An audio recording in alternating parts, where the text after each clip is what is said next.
సొత్తుని అపహరించకుండా ఉంటాడు. అదే లాభం, దాన్ని నెగిటివ్ రూపమైన లాభమే. కాబట్టి మనస్సుని కూడా, ఈ మనస్సును అబ్జర్వ్ చేస్తే నాకు సమాధి వస్తుందా, నాకు మోక్షం వస్తుందా, నాకు ఇది వస్తుందా అది వస్తుందా, సిద్ధులు వస్తాయా, అలాంటి ప్రశ్న వేయకూడదు.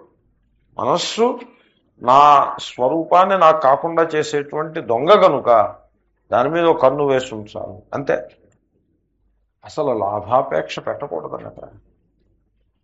అలాగంటే మనస్థితిని నిర్మాణం చేసుకోవాలి. అదే మరి కర్మయోగం అంటే. సో ఆ విధంగా చేస్తే అది కర్మయోగం. అది నేను నీకు చెప్తాను. అదంతా శంకరులు అప్పుడే దాన్ని ఎక్స్ప్లెయిన్ చేసేసారు. శ్రీకృష్ణుడు అంటున్నాడు, నేను నీకు సాంఖ్యయోగం చెప్పాను రా బాబు, నీకు ఎంత వంట పట్టిందో తెలీదు, వంట పట్టింది ఏదో వంట పట్టింది లేదు, లేనిది లేదు, ఇంకా మనస్సుకి పరిశుద్ధి కావాలి, ఇప్పుడు కర్మయోగం చెప్తాను, జాగ్రత్తగా విను అంటున్నాడు. ఇమాం అనంతరమేవా ముహ్యమానాం బుద్ధిం శృణు. ఇమాం శృణు అంటాడు, దీనిని విను. దీనిని అంటే ఏమిటండి అర్థం అంటే, ఇప్పుడే చెప్తున్నాను, ఇంకా అనంతరమేవ వక్ష్యమాణం, ఇప్పుడే చెప్పబోతున్నా. అక్కడ దీనిని అంటే అర్థం ఆ చెప్పబోయేదాన్ని మనస్సులో పెట్టుకుని దీనిని అని అంటాం. సో ఇప్పుడు ఇది చెప్తాను వినండి అంటే, ఇదంటే ఏమిటి, ఇదంటే ఇక్కడ ఏమైనా ఉంటుందా, ఉండదు. అంటే చెప్పబోయేది, వెంటనే చెప్పబోయేది. రేపు చెప్పబోయేదాన్ని ఇది అంటారు, వెంటనే చెప్పబోయేదాన్ని ఇది. దీన్ని చెప్తాను లేదు. ఓకే. తాం బుద్ధిం స్తౌతి ప్రరోచనార్థం. ప్రరోచనము అంటే రుచిని కలిగించుట. రుచి రోచన, రుచిని కలిగించుటకు, దాని యందు ప్రీతిని కలిగించుటకు, రుచిని కలిగించుటకు. ఇప్పుడు మన వాళ్ళు ఏం చేస్తారు, ఇప్పుడు స్వీట్ షాప్కి వెళ్ళారనుకోండి, జిలాబీ అంటే, జిలాబీకి అది షైనింగ్ ఎల్లో కలర్లో పెడతాడు. ఎందుకంటే షైనింగ్ ఎల్లో కలర్ ఎందుకు ఉంటుంది, పిండిను బెల్లమును నూనెతో చేసింది షైనింగ్ ఎల్లో ఎందుకు ఉంటుంది. బ్రైట్ ఎల్లో కలర్లో ఉంది అంటే అదేదో గోడకి పెయింట్ వేసినట్టుగా దాంట్లో ఏదో కలరింగ్ మెటీరియల్ వేస్తే ఆ బ్రైట్ ఎల్లో వస్తుంది, కానీ లేకపోతే బ్రైట్ ఎల్లో ఎందుకు వస్తుంది. ఇప్పుడు మా అమ్మగారు ఒకసారి నన్ను పిలిచారే, 1 కేజీ బెల్లం తెచ్చిపెట్టుకుంది. సరే, నేను ఐ వాజ్ మేకింగ్ అరేంజ్మెంట్. బెల్లం నల్లగా ఉండకూడదు, చక్కగా పచ్చగా ఉండాలని చెప్పేసి. అంటే నేను అన్నానమ్మా, నువ్వు పొరపడుతున్నావు, నీకు తెలీదు, బెల్లం నల్లగానే ఉంటే మంచిది, పచ్చగా ఉందంటే అదంతా కల్తీ. హైడ్రాస్ అని ఒక సబ్స్టెన్స్ ఉంది, సోడియం సల్ఫైట్, అదేం చేస్తుందంటే కలర్ని తగ్గిస్తుంది, అది బ్లీచింగ్ ఏజెంట్. అది వీళ్ళు ఏం చేస్తారంటే ఆ బెల్లం పాకాన్ని చాపల మీద పోసి దాన్ని అచ్చుల కింద చేసి ముందు దాంట్లో 1 కేజీ హైడ్రాస్ పారేసి ఇలా తిప్పుతారు. తిప్పితే అదేం ఏమవుతుంది, ఆ కలర్ పోయి అదేమో పచ్చగా తయారవుతుంది, ఆ నలుపు పోతుంది. కాబట్టి నీకు ఈ హైడ్రాస్ అనే అది ఆరోగ్యానికి మంచిది కదా. హైడ్రాస్ is not a food item, it is not even a food edited. పైగా హైడ్రాస్ ఈజ్ సోడియం సల్ఫైట్ అంటారు. It is not good for health. శరీరంలో ముఖ్యంగా ఇంటెస్టైన్స్కి చాలా హానిని చేస్తుంది స్మాల్ క్వాంటిటీస్లో. వీళ్ళు కావాల్సినంత వేస్తారు, ఏమో స్మాల్ క్వాంటిటీస్లో వేరు, 1 కేజీ పారేస్తారు తీసుకొచ్చి. పైగా ఆ హైడ్రాస్లో ఇంకా ఇంప్యూరిటీస్ ఏవో ఉంటాయి, దాంట్లో మళ్ళీ ఇంకా అది కూడా క్లీన్గా ఉండదు, ఇంకా ఏవో ఉంటాయి. కాబట్టి నేనేం చెప్పానంటే, అమ్మ బెల్లం ఎప్పుడు నల్లగా ఉన్న బెల్లమే మంచిది, ఈ పచ్చగా ఉన్న బెల్లం మంచిది కాదు. సరే అయితే నువ్వు చెప్పినట్టు తీసుకో. కాబట్టి వాడు ఎందుకు వేస్తాడు ఈ హైడ్రాస్, ప్రరోచన, మనకి దాని యందు ప్రీతిని కలిగించడం. నేను రాంగ్ ఎగ్జాంపుల్ ఇచ్చాను, but that is how it is. Word is like that. శాస్త్రంలో కూడా సాధకుడికి దాని యందు ప్రీతిని కలిగించటం కోసం స్తుతిస్తారు. స్తౌతి, ప్రరోచనం అంటే అర్థం చెప్పడం కోసం ఆ దృష్టాంతం చెప్పాను. ఇప్పుడు ఈ స్వీట్లు షాప్ వాడు బర్ఫీ ఏదో చేస్తాడు. Barfi, I don't know what is this word barfi. బర్ఫ్ అంటే స్నో ఐస్. బర్ఫీ హిందీ పదమా లేకపోతే ఉర్దూ పదమా ఏదో అయి ఉంటుంది, whatever. Barfi is the worst possible sweet. I don't think it is worth eating. Anyway, ఈ బర్ఫీ అనే దాని మీద వీడు సిల్వర్ వేస్తాడు. It is not silver. What do you mean by silver?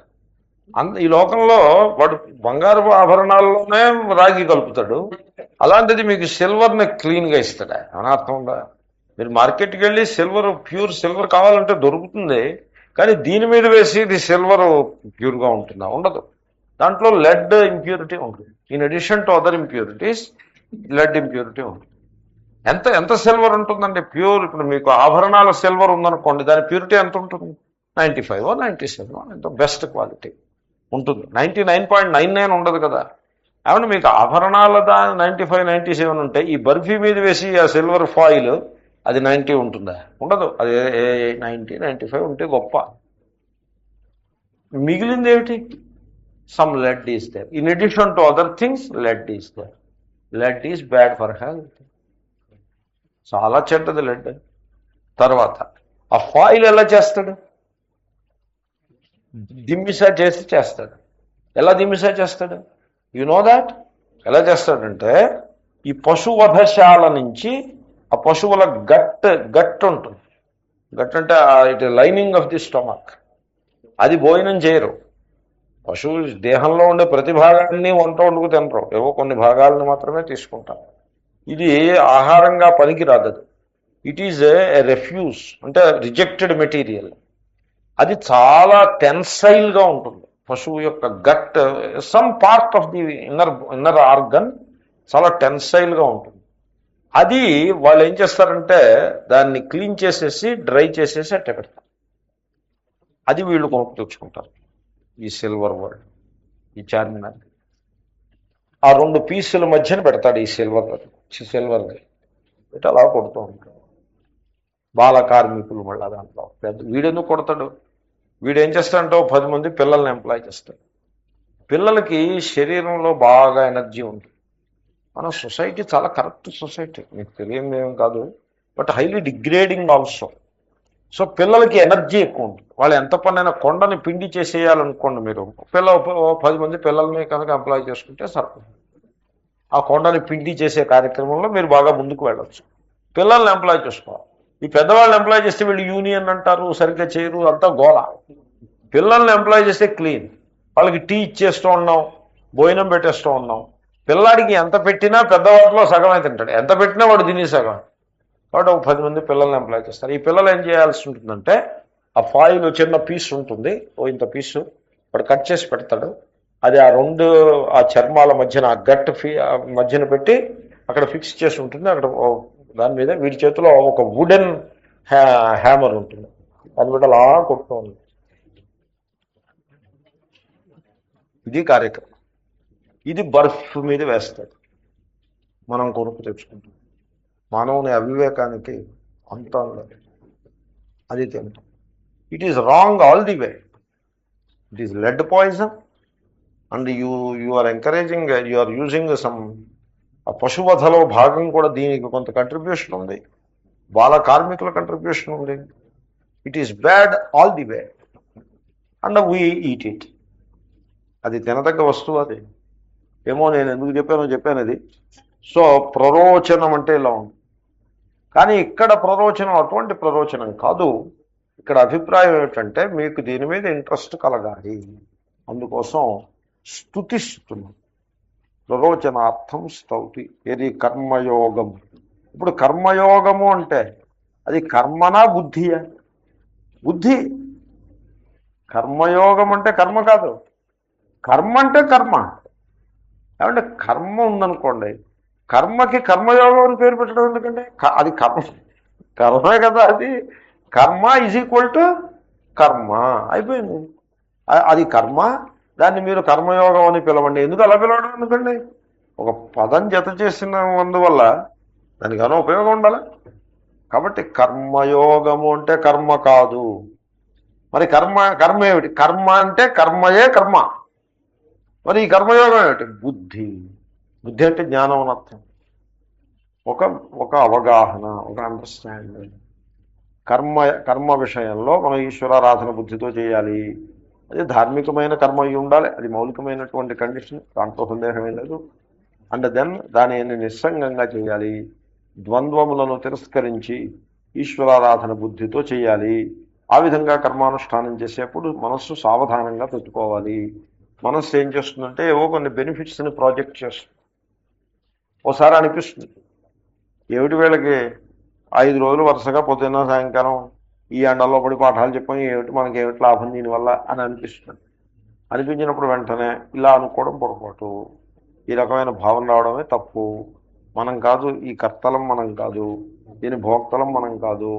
అదేదో ఈశ్వరుని యొక్క సంకల్పంలో, ఆ ప్రవాహంలో, ఆ ధారలో అలా అయింది. మనం ఆ పరమేశ్వరుని యొక్క అనుగ్రహం కోసమే దీన్ని చేశాము. పరమేశ్వరార్పణమస్తు. ఏవో మంచి మాటలు 4 చెప్పే భాగ్యం మనకు కలిగింది. 4 శ్లోకాలు, గీతలో శ్లోకాలు అనుకున్నాము. కాబట్టి దీంట్లో మనకేమిటి లాభం అనే ఈ మాటే రావడం తప్పు అని మన మనస్సుకి మనం సర్దుబాటు చేసుకోవాలి, నచ్చ చెప్పుకోవాలి. దాన్ని సమాధి అంటారు. అది ఈ సమాధి ఆ యోగుల సమాధి కంటే కష్టం. యోగుల సమాధి ఏముంది, ఒక ఒక 15 రోజులు నెలలో సరైనటువంటి ఆ యోగిని పట్టుకునే మీరు కనుక పర్ఫెక్ట్గా ప్లాన్ చేస్తే, ప్రాక్టీస్ చేస్తే, మనస్సుని స్టన్ చేయటం చేతనైతే you can go into a kind of a trance for some time. You can do that. It is doable, but not worth doing. Not worth doing. ఈ సమాధానం చాలా గొప్పది, మనిషిని కృతార్థుని చేస్తుంది. కాబట్టి ఈ కర్మయోగము, ఆ సమాధానము మనకు చాలా అవసరం అని ఆ జ్ఞానాన్ని ఆయన స్తుతిస్తున్నాడు. తాము బుద్ధిం స్తౌతే.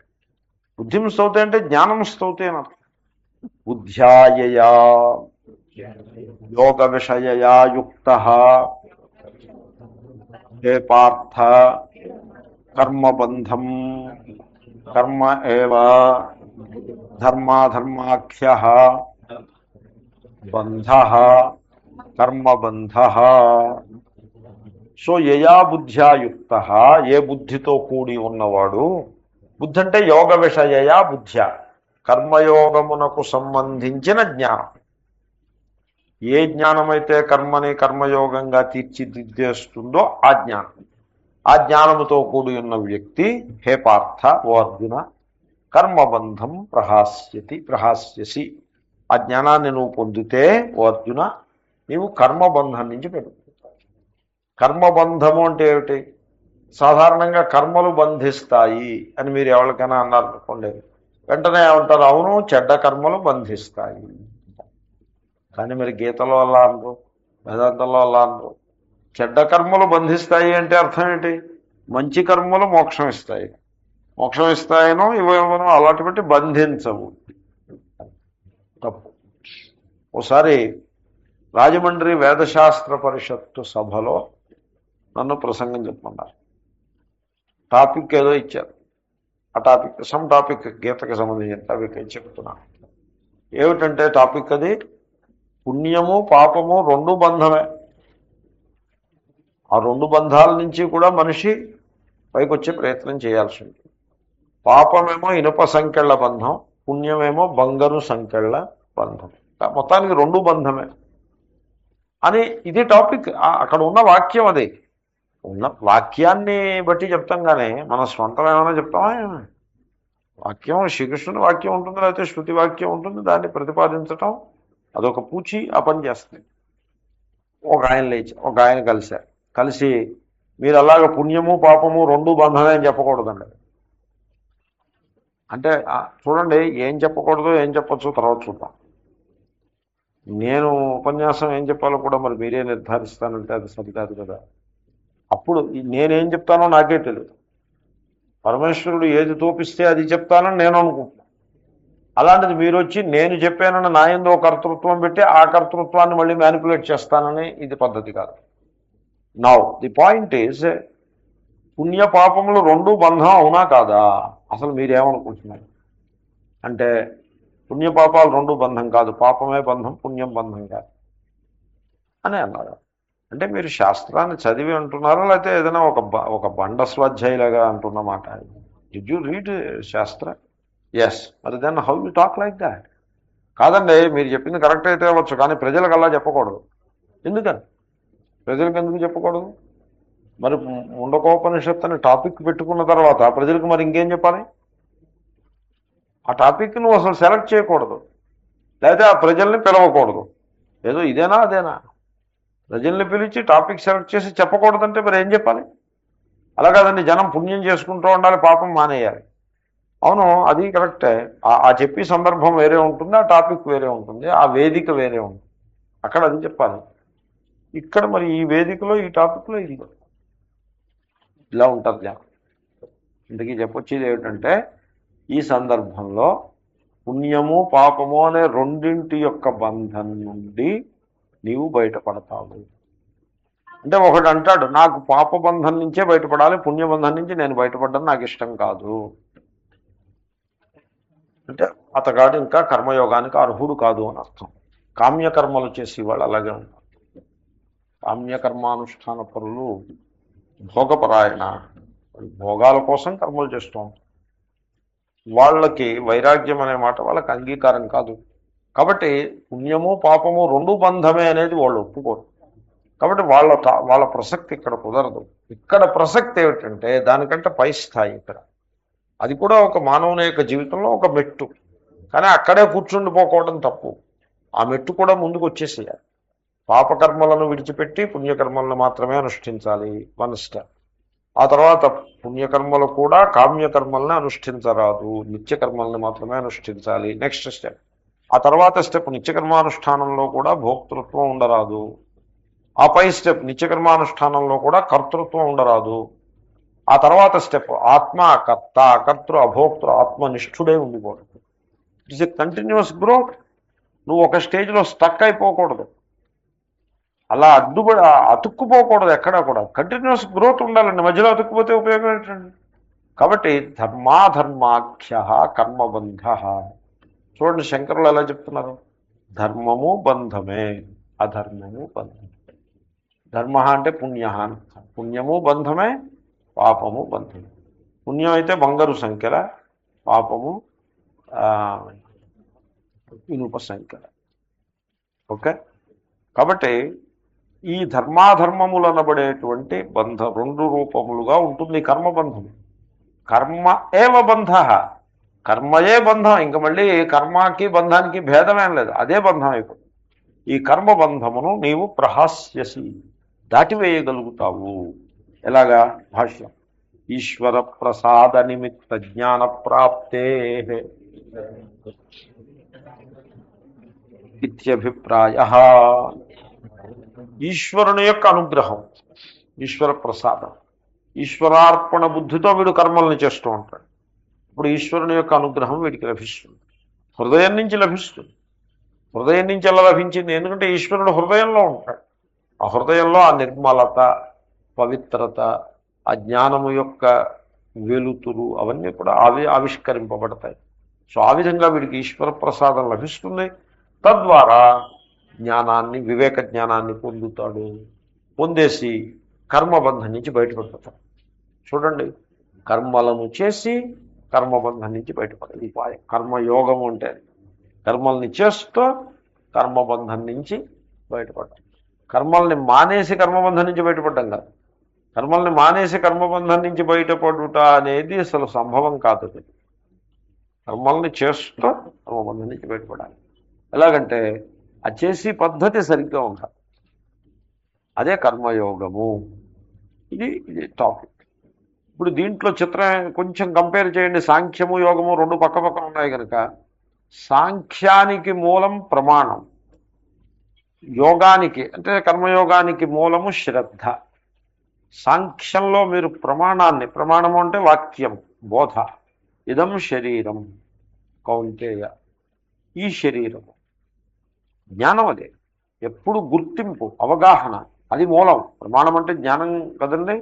కాబట్టి ఆ వివేక జ్ఞానము ఆధారంగా సాంఖ్యం నడుస్తుంది. గుర్తింపు, ఇది శరీరము, నా చేత దర్శింపబడుతూ ఉంది. I'm obviously aware of the body, therefore I'm not the body. So ఆ విధంగా గుర్తింపు దానికి ఆధారము సాంఖ్యయోగానికి. కర్మయోగానికి ఆధారం ఏమిటి? శ్రద్ధ. ఎందుకంటే కర్మయోగంలో మనం ఈ కర్మని చేయాలి, ఇది నిత్య కర్మ, ఇది మన డ్యూటీ, దీన్ని మనం స్కిప్ చేయకూడదు, దీన్ని చేయాలి. చేసేప్పుడు కర్తృత్వ బుద్ధి లేకుండా చేయాలి. అదేమిటి నేను చేస్తూ కర్తృత్వ బుద్ధి లేకపోవడం ఏమిటంటే ఈశ్వరుడు అలా బోధించాడు, దీన్ని ఈశ్వరార్పణ బుద్ధితో చేస్తున్నాను, ఫలాపేక్షతో నేను చేయట్లేదు అని ఆ విధంగా వాడు శ్రద్ధ ప్రధానంగా ఉంటుంది. కర్మయోగానికి ఫౌండేషన్ ఏమిటి? శ్రద్ధ. సాంఖ్యయోగానికి ఫౌండేషను ప్రమాణజన్య జ్ఞానము, వివేక జ్ఞానం. తర్వాత సాంఖ్యయోగంలో ఉపకరణములు జ్ఞానేంద్రియములు, మనస్సు. కర్మయోగంలో ఉపకరణాలు ఏమిటి? కర్మేంద్రియములు, మనస్సు కామన్ ఎలిమెంట్. సో ఆ భేదము. జ్ఞానయోగంలో, సాంఖ్యయోగంలో ఆ సాధనా సమయంలో వ్యక్తి యందు జ్ఞాతృత్వం ఉంటుంది. నేను తెలుసుకునేవాడను అనే ఒక ధోరణి ఉంటుంది. తన యందు జ్ఞాతృత్వాన్ని ఆరోపించుకుంటాడు, జిజ్ఞాసు కదా. కానీ కర్మయోగంలో హీ స్టార్ట్స్ విత్ కర్తృత్వ ఆరోపం. నేను కర్మని చేసుకుంటున్నాను, ఇది ఇలా చేయాలి. కర్తృత్వంతో ఆరంభించి ఆ కర్తృత్వాన్ని నిరాకరించి ముందుకు వెళ్తాడు. వీడు జ్ఞాతృత్వంతో ఆరంభించి నేను జిజ్ఞాసును, తెలుసుకోవాలి నేను అని జ్ఞాతృత్వంతో ఆరంభించి క్రమంగా జ్ఞాతృత్వాన్ని పరిత్యాగం వీడి చేస్తాడు. సో ఈ విధంగా ఎత్కించిత్ భేదం ఉంటుంది. భోక్తృత్వం రెండింట్లోనూ ఉంటుంది. నేను ఇది తెలుసుకుని నేను ప్రయోజనాన్ని పొందుతాను, తెలియసుకోవడం వల్ల నాకేదో మోక్షం అది వస్తుంది అనే భోక్తృత్వ బుద్ధి సాంఖ్యయోగంలో ఉంటుంది. ఈ విధంగా కర్మల్ని చేసినట్లయితే అంతఃకరణం శుద్ధి పొంది నాకు ఫలానా ప్రయోజనం సిద్ధిస్తుంది అనేటువంటి ఆ ఫలబుద్ధి, ఆ భోక్తృత్వ బుద్ధి దాని యందు ఉంటుంది. క్రమంగా సాధనా మార్గంలో ఈ రెండింటినీ కూడా నిరాకరించటం అనేది జరుగుతుంది. సో ఈ విధంగా ఈ సాంఖ్యయోగము, కర్మయోగము, దాని యొక్క మహిమ, కర్మయోగ మహిమ కదండి ఇది. యోగ మహిమోపనిషత్ తర్వాత శ్లోకం. నేహాభిక్రమనాశోస్తి ప్రత్యవాయో న విద్యతే స్వల్పమప్యస్య ధర్మస్య రాయతే మహతో భయాత్. దీనికి అవతారిక కించాన్యత్, ఇంకా మరో విషయం ఒకటి ఉంది ఈ కర్మయోగం గురించి.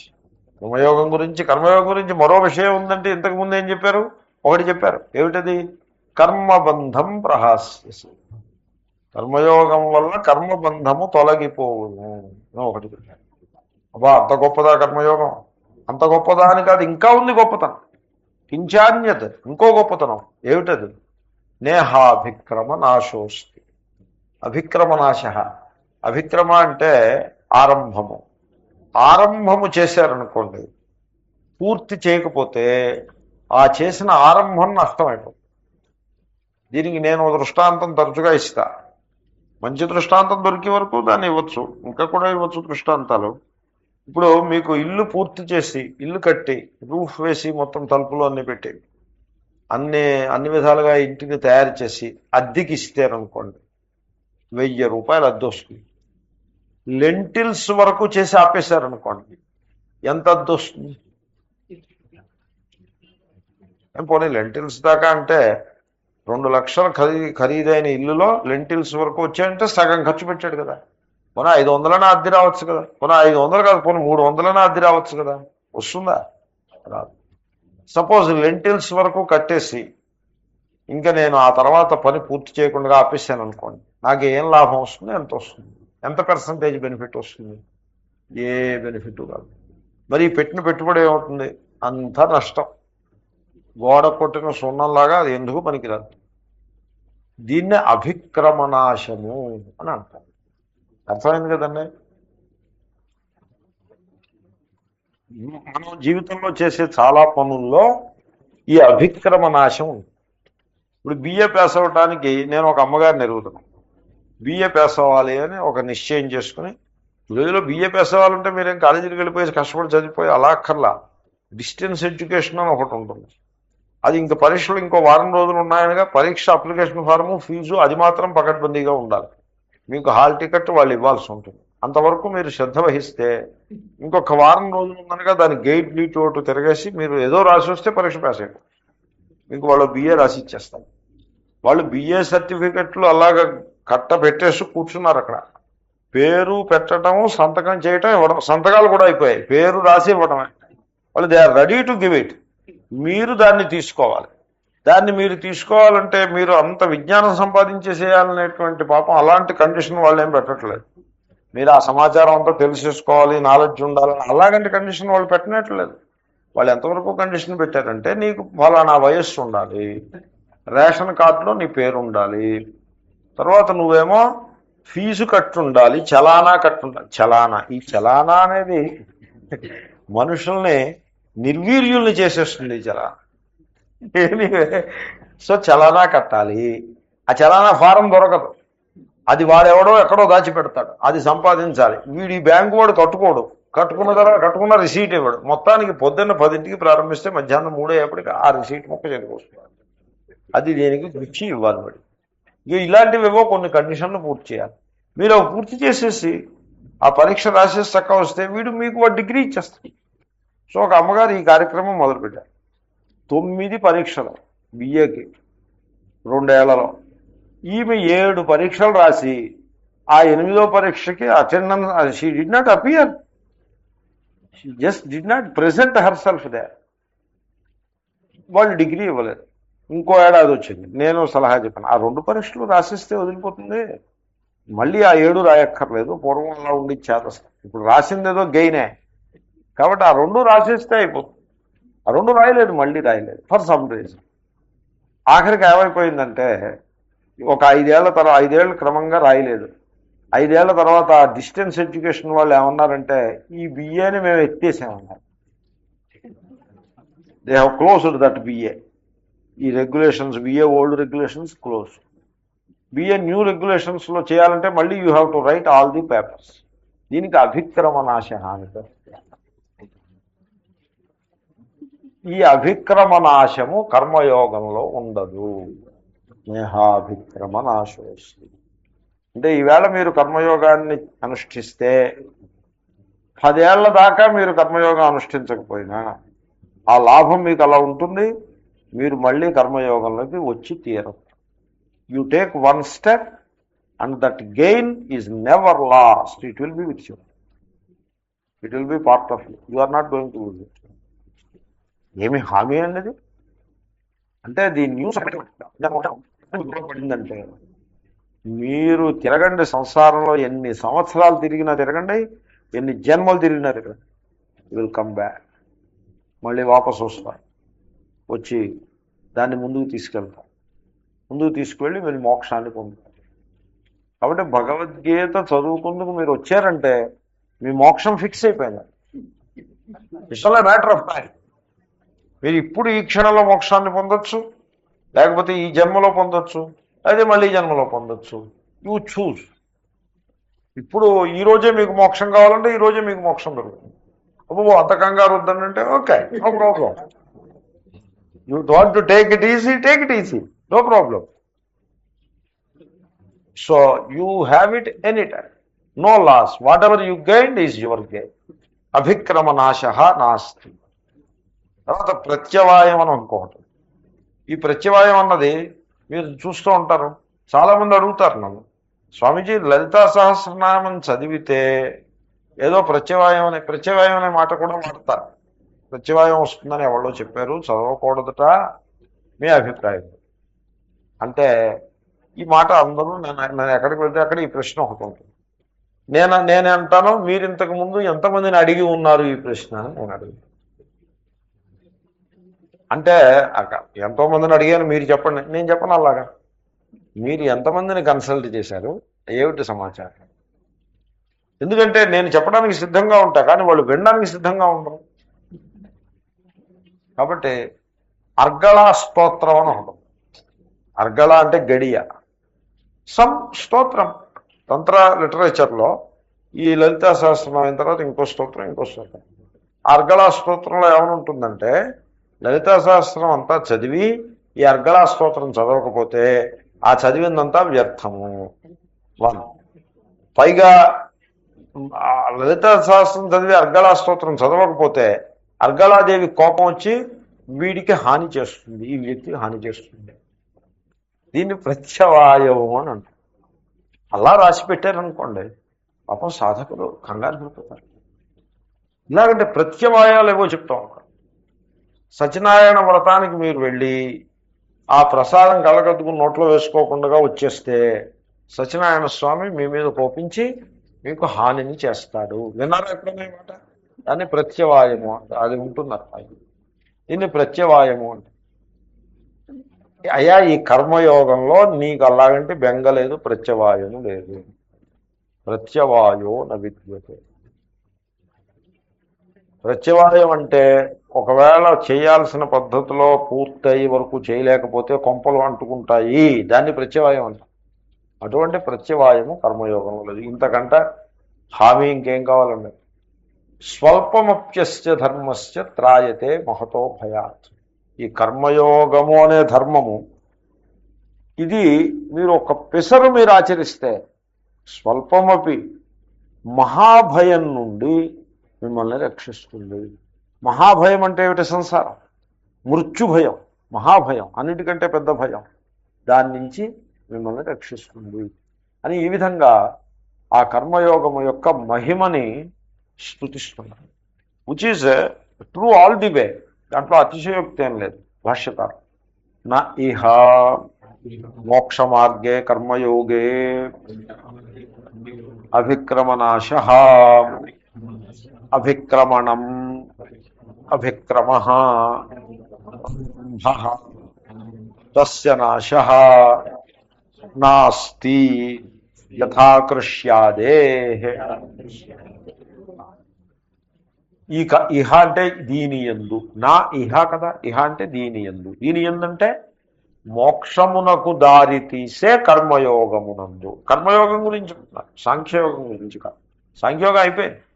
ఇమాం శృణు, ఇది విను అంటే కర్మయోగం. ఈ మోక్షానికి దారి తీస్తుంది. ఇది మోక్ష మార్గము అంటే దారి తీస్తుంది, మోక్షం వైపుకి నిన్ను నడిపిస్తుంది కర్మయోగం. ఈ కర్మయోగంలో అభిక్రమనాశము లేదు. ఏమిటి అభిక్రమనాశము అంటే? ఏమిటి అభిక్రమము అంటే? అభిక్రమణం, అభిక్రమ, అవి సమానార్థక పదాలు. సో ఆ ప్రత్యయాలను బట్టి ఉంటుంది. సో అన్ అనే ప్రత్యయం, ఆ అనే ప్రత్యయం, ఆ ప్రత్యయాలను బట్టి ఒక రకం ప్రత్యయంలో అభిక్రమణం నపుంసకలింగ శబ్దం వస్తుంది, ఇంకో ప్రత్యయంలో అభిక్రమ పుల్లింగ శబ్దం వస్తుంది. రెండింటికి అర్థం ఉంటుంది. ఏమిటా అర్థం? ఆరంభ, ప్రారంభించుట, పని ప్రారంభించారు, అది రొంతా నశించిపోతుంది. For example యథాకృష్యాదే. నేనేవో నా దృష్టాంతాలు నేను ఇచ్చాను, శంకరులు దృష్టాంతం ఇస్తున్నారు. కృషి, కృషి అంటే వ్యవసాయం, అగ్రికల్చర్. ఆది శబ్దం చేతను మీరు ఇంకేమైనా దృష్టాంతాలు ఇచ్చుకోవచ్చు అని అభిప్రాయం నేను ఇచ్చానుగా. అగ్రికల్చర్లో మీరు విత్తనాలు నాటి నీళ్లు పెట్టలేదనుకోండి, అది ఇల్లు కట్టి సగం కట్టినది. అయితే విత్తులు నాటి నీళ్లు పెట్టి ఎరువు వేయలేదనుకోండి, అయితే విత్తులు నాటి నీళ్లు పెట్టి ఎరువు వేసి పెస్టిసైడ్ చల్లలేదనుకోండి, లేకపోతే ఇవన్నీ చేసి పక్షులు తీరా పంట వచ్చి సమయానికి పక్షుల్ని తరమాల్సి ఉంటుంది. అక్కడ మంచి వేసి కట్టుకూర్చుని పక్షుల్ని తరుగుతూ ఉంటుంది. ఆ పని ఒక వారం రోజులు చేయాలి. ఆ పక్షులు వచ్చి వేళలు ఉంటాయి, morning time, evening time, are afternoon time, particular టైమ్స్లో వాటిని తరివేస్తే అవి ఇంక రావడం మానేస్తాయి. ఇక్కడ తరివేస్తారు, మనకి ఇది అనుకూలం కాదని అవి కూడా గ్రహించి రావడం మానేస్తాయి. అదొక పని. ఆ పని చేయలేదనుకోండి, మీకు మొత్తం పంటంతా అవి తినేస్తాయి, నాశనం చేసేస్తాయి. సో దొంగల నుంచి కాపాడుకోవాల్సి ఉంటుంది. ఎట్ ఎవ్రీ స్టేజ్ మీరు చేతికి ఆ పంట వచ్చే వరకు మీరు జాగ్రత్త పడాలండి.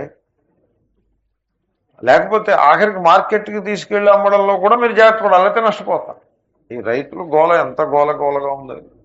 మొన్న రైతులను, ఈ మిర్చి రైతులను ఎవడో అడిగాడు, మీకోసం ఒక రాజకీయ నాయకురాలు ఏమో నిరాహార దీక్ష, ప్రతివాడు నిరాహార దీక్ష, ఆ తర్వాత ఆమరణ నిరాహార దీక్షను బోర్డు పెట్టడం చాలా తప్పు. అలా అనకూడదు.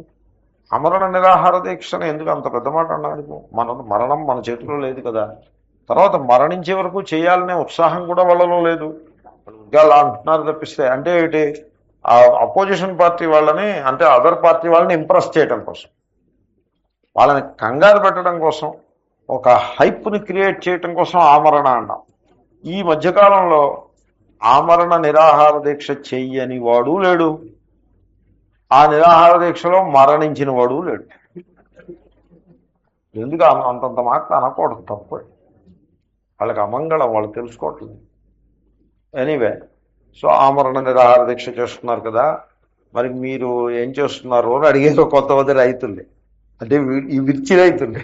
వీళ్ళు అంటారు, మాకు అదంతా అవసరం అండి, అక్కడికి వెళ్తే లాఠీలతో తద్దులు తిట్టడం తప్ప మాకేం కలిసి వచ్చింది, మాకు కావాల్సింది ఇదిగో ఈ మిర్చి బస్తాలకు ఏదో ధర కావాలి, కానీ ఈ నిరాహార దీక్షలు ఈ లాఠీ తన్నులు మాకు అనవసరం, మేము వెళ్ళట్లేదు అక్కడికి అని చెప్పారు వాళ్ళు. అంతేసాడు అక్కడ. అంచేతనే ఆ నిరాహార దీక్ష శిబిరం వెలవెలబోతోంది, అక్కడ ఎవరు లేరు, చాలా తక్కువ మంది ఉన్నారు అని ఎక్కడో చదివాను నేను. ఎనీవే, సో ఆఖరికి మార్కెటింగ్ చేసే వరకు కూడా వ్యవసాయదారుడు ఏ పనిలోనూ తేడా రానివ్వకూడదు. అది మార్కెటింగ్ చేసి ఆ డబ్బులు తీసుకుని ఇంటికి వచ్చి ఆ వెచ్చాలో వాళ్ళు ఆ డబ్బును సద్వినియోగం చేసుకునే వరకు కూడా it's a huge job. At every step fulfil చేయాల్సిందే, ఎక్కడ జారిపోకూడదు. ఎక్కడైనా జారిపోతే అంతవరకు చేసిన స్టెప్స్ అన్నీ వేస్ట్, ఏం ఉపయోగం ఉండదు. అలాగా కృషి అంటే అలా ఉంటుంది. కృషి అంటే మన తెలుగు కృషి కాదు, సంస్కృతం కృషి. తెలుగు కృషి అంటే ఎఫర్ట్ అని అర్థం, సంస్కృతంలో కృషికి ఎఫర్ట్ అని అర్థం సుతరాము లేదు. కృషి అంటే వ్యవసాయము, సంస్కృతంలో వ్యవసాయ శబ్దానికి వ్యవసాయం అని అర్థం సుతరాము లేదు. ఇది తెలుగుకి సంస్కృతానికి ఈ కన్ఫ్యూషన్ మీరు ఎలాగా గట్టెక్కుతారో నాకు తెలీదు. వ్యవసాయము అనే పక్కనే వస్తుంది. వ్యవసాయము అంటే తెలుగు వ్యవసాయం కాదు, కృషి అంటే తెలుగు కృషి కాదు. సంస్కృతంలో కృషి అంటే తెలుగు వ్యవసాయం, సంస్కృతంలో వ్యవసాయం అంటే ఏమిటో తర్వాత చెప్తా. కృషి అదే ఈ ప్రవాదం అన్నది సంస్కృతంలో అర్థం వేరు, తెలుగులో అర్థం వేరు, తమిళంలో అర్థం వేరు. ఇది పూజ్య స్వామీజీ చెప్తూ ఉంటారు. ఏవో ఈ ప్రవాద శబ్దం చాలా ఇది highly dangerous word it is, because it's meaning is different in all the 3 languages. Anyway, so ఈ కృషి అంటే అగ్రికల్చర్ అని అర్థం. ఇంగ్లీష్లో సమస్య లేదు, కృషి అగ్రికల్చర్, ఎవరికి డౌట్ ఉండదు. సో కృష్యాదే, ఆ విధంగా అభిక్రమనాశము లేదు. గీత అన్నది ఎలాంటిదంటే, మీరు ఎత్కించేత దాన్ని వింటే ఈ మెసేజ్ మిమ్మల్ని వదిలిపెట్టదు. It will come after you and it will bless. అంతటి పవిత్రమైన యోగ విషయే ప్రారంభస్య నా అనైకాంతిక ఫలత్వం ఇత్యర్థ. అంటే దీని అభిప్రాయం ఏమిటంటే, ఈ కర్మయోగంలో మీరు ప్రారంభిస్తే అనైకాంతిక ఫలత్వము లేదు. ఏకాంతము అంటే తప్పనిసరి అని అర్థం. ఏకాంతము అంటే డెఫినేట్, 100% పక్కా అని అర్థం ఏకాంతం. ఏకాంత ఫలము అంటే 100% రిజల్ట్ వచ్చును, అంతే కదా. అనైకాంతిక ఫలం అంటే డెఫినెట్ రిజల్ట్ లేకపోవుట, ఏమో వస్తుందో రాదో, అటువంటి స్థితి నా లేదు. 2 నెగిటివ్స్, నా అనైకాంతిక ఫలం. 2 నెగిటివ్స్ పాజిటివ్ అయిపోతుంది. ఏమిటా పాజిటివ్? ఏకాంత ఫలము, అనైకాంతిక ఫలము కాదు అంటే ఇండెఫినిట్ రిజల్ట్ కాదు, అంటే డెఫినిట్ రిజల్ట్ వచ్చింది. కాబట్టి కర్మయోగానికి ఫలము తప్పనిసరి, ఇది మిస్ అయ్యే పనే లేదు. దీన్ని వైదిక కర్మలు, కామ్యకర్మలు ఉంటాయి, వాటికి కంపేర్ చేసుకోవచ్చు. వైదిక కామ్యకర్మలు ఉంటాయి, వాటిల్లో ఫలం అనైకాంతికంగా ఉండదు, అది తప్పనిసరిగా వస్తుంది అనే నిశ్చయంగా ఉండదు, ఏకాంతికంగా ఉండదు, అనైకాంతికంగా ఉంటూ ఉంటుంది. ఇప్పుడు ఉదాహరణకి పుత్రకామేష్టి యాగం చేశారు. ఈ మధ్యన కేరళలో పుత్రకామేష్టి యాగం చేశారు. కేరళలో చేస్తే మన వాళ్ళు ఏమి అనుకుంటారా, ఏమి ఎగ్జిబిషన్ గ్రౌండ్స్లో కాదు, సూర్యాపేటలో పుత్రకామేష్టి యాగం చేశారు. సూర్యాపేటలో ఎందుకు ఈ పుత్రకామేష్టి యాగం? ఇప్పటికే సమాజంలో అనేక సమస్యలు ఉంటుంటే పుత్రకామేష్టి, అలాంటివి కొత్తవన్నీ పెట్టకూడదు. ఏదో సమాజాన్ని ఇన్స్పైర్ చేసి ఇట్లా ఉండాలి, కానీ 10 మంది నోళ్లలో పడి మనం పరిహాసం పాలై ఇట్లా ఉండాలి. ఉత్తరకామిష్టి దశరథ మహారాజ్ చేశారు, ఏదో చేసిన వాళ్ళు ఏదో చేశారు. మనం కొత్తగా మొదలు పెట్టామనుకోండి, ఎవరో పాపం కొంతమంది వస్తారు, 50 మంది దంపతులు వచ్చారు. ఇప్పుడు ఫలం అన్నది అది 100% అన్నట్టు ఉండదు, ఇండెఫినెట్ రిజల్ట్ ఉంటుంది. ఒకప్పుడు వస్తుంది, ఒకప్పుడు రాదు. వాళ్ళు కేరళలో 250 కపుల్స్ చేస్తే వాళ్ళు ఇచ్చిన స్టాటిస్టిక్స్ ప్రకారం 50% సక్సెస్ఫుల్ అని చెప్పారు. అలా ఉంటుంది. కాబట్టి అటువంటి కామ్యకర్మల్లో తల దూర్చకూడదు. కామ్యకర్మల్లో తల దూర్చి కానీ మన సమాజంలో మన మన వాళ్ళు డిమాండింగ్ లక్షణం ఉండదు. They do not demand. పాపంలా ఉందిలే అనుకుని సర్దుబాటు చేసుకుంటారు. మీరు అమెరికా వచ్చి పుస్తకామేష్టి చేయండి, వాళ్ళు you just register for Putrakameshti, you are bound to gain child అని మీరు చెప్తే వాళ్ళు రిజిస్టర్ చేసుకుంటారు. వాళ్ళు ఆన్లైన్ రిజిస్టర్ చేసుకుంటారు, పెద్ద పనే ఉంది. And then you collect some money also. They pay, first payment ఇచ్చేస్తారు, వాళ్ళు వస్తారు. And now you tell them what to do. ఆ కాగితం మీద రాసి ఇవ్వాలి, బాండ్ పేపర్ మీద వాళ్ళ 1, 2, 3 అలాగా మీరు రాసి ఇవ్వాలి. రాసిస్తే వాళ్ళు అది ఎదురుకుండా పెట్టుకుని దానికి జెరాక్స్ కాపీ కూడా తీసుకుని లోపల దాచుకుని, ఒకవేళ ఈ కాగితం పోతే అది పెట్టుకోవచ్చు. సో కేర్ఫుల్గా స్టెప్ వైజ్ చేసుకుంటూ పోతారు. వాళ్ళ చేత 3 రోజులకి డే 1, డే 2, డే 3 నువ్వు 3 రోజులు భోజనం చేయకూడదు, okay stop. You have to take only liquid juices, okay done. Now you have to sit, okay done. You have to do this హోమాస్, డన్. అన్నీ చేసేస్తారు, అయిపోతుంది. Now they are waiting for the result. Result రాకపోతే మటుకు ఇండియాలో లాగా they will సూ you.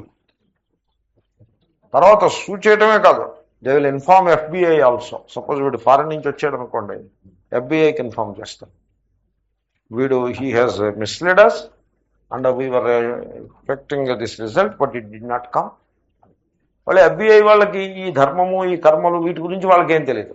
వాళ్ళకి ఏమిటంటే సంథింగ్ మిస్చివస్ గోయింగ్ ఆన్ అని అంత మాత్రమే తెలుస్తుంది. వాడు ఏం చేస్తాడంటే ఒక సపోనా ఒకటి ఇస్తాడు, నువ్వు దేశాన్ని విడిచిపెట్టే వాళ్ళకి ఇక్కడే ఉండు అని సపోనా ఇస్తాడు. You have to present your self in the local police station and convince them. వాళ్ళకి లంచాలు అవి ఇవ్వడం కుదరదు, రికమెండేషన్స్ చేయించడం కుదరదు, అంతా పకడ్బందీగా నడిపిస్తూ ఉంటుంది. సో యూఆర్ ఇన్ సూప్ ఆ పరిస్థితి. కాబట్టి వీళ్ళు ఏం చేస్తారంటే అక్కడికి వెళ్ళి పుత్రకామేష్టి అవి మాట్లాడరు. ఇక్కడ మాత్రం you can get away with anything. అలాంటి కర్మలు చేయించకూడదు, ఎందుకంటే ఫలము అనైకాంతికంగా ఉంటుంది. It is not certain. You are unable to deliver the promise, don't do that. You టీచింగ్లో మీకు ఇబ్బంది ఉండదు. దిస్ ఈజ్ ది వస్తు teach. Newton's third laws teach చేయవా? న్యూటన్స్ లాస్ టీచ్ చేసిలో ప్రామిస్లు ఏం చేస్తున్నాం? ప్రామిస్లు ఏం లేవు. This is what it is. You want to know, you know. You don't want to no, may God bless you, over. కాబట్టి కామ్యకర్మలలో ఈ దోషం ఉంది. శ్రీకృష్ణుడు కామ్యకర్మల్ని మనసులో పెట్టుకుని చెప్పాడు ఈ మాటలని. ప్రత్యవాయం కూడా ఉంది కామ్యకర్మలో. కామ్యకర్మలు చేయదలుచుకుంటే మాత్రం మీరు కాంప్రమైజ్ చేయటానికి వెళ్ళారు. మీరు ఎన్ని కండిషన్స్ పెట్టారో అన్ని కండిషన్స్ ఫుల్ఫిల్ చేయాల్సిందే. లేకపోతే దేవత, ఏ దేవతని మీరు ఏ కామన కోసం ఆరాధిస్తున్నారో ఆ దేవత మిమ్మల్ని she will take you to account. She will come after you. కాబట్టి కామ్యకర్మల దగ్గర నో కాంప్రమైజ్. వెరాజ్ కర్మయోగంలో you are free from all these burdens, all these fears. ఈశ్వరార్పణ బుద్ధితో మీ కర్తవ్య కర్మని కర్తృత్వ భోక్తృత్వ రహితంగా నిస్సంగంగా మీరు చేస్తూ ఉంటే you are a free person then and they. ఆ ఫ్రీడమ్ని ఎంజాయ్ చేయటం అలవాటు చేసుకోండి. ఓం పూర్ణమద పూర్ణమిదం పూర్ణాత్ పూర్ణముదచ్యతే పూర్ణస్య పూర్ణమాదాయ పూర్ణమేవావశిష్యతే. ఓం శాంతి శాంతి శాంతి. హరి ఓం శ్రీ గురుభ్యో నమః. హరి ఓం తత్సత్. శ్రీకృష్ణార్పణమస్తు. రేపు 4